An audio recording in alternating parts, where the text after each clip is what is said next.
You've probably heard that cockroaches could survive a nuclear explosion. Have you heard this, Ashley? Of course. Right. Well, if you look into the facts, I hate to break it to you, but that's not really true.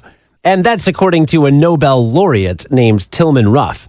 He's a professor in the School of Population and Global Health at the University of Melbourne, and he happens to study the health and environmental consequences of nuclear explosions.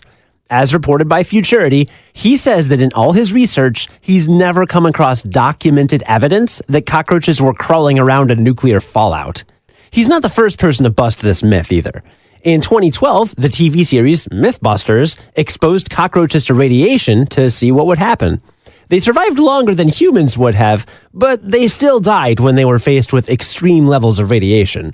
That test did not look at how radiation would affect a cockroach's ability to lay eggs, though. I'll get to that in a second.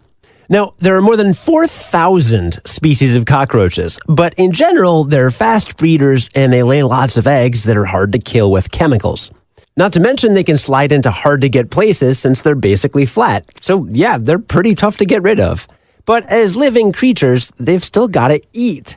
And since they eat the waste of other living organisms, they might have a hard time surviving if humans and other animals are wiped out. They'd be able to eat bodies and other decaying materials for a while, sure, but eventually, in a human-free, post-apocalyptic wasteland, even cockroaches will run out of food. Add all that to the dozens of other large-scale effects of a nuclear fallout, like chronic exposure and genetic effects across generations, and the writing is on the wall. Even cockroaches wouldn't survive a nuclear apocalypse. Does this upset you, Ashley? No, I feel like that makes them a little bit more like us. And I think they're a little bit more personable now. It's our goal, humanize cockroaches. I mean, yeah, they're animals too.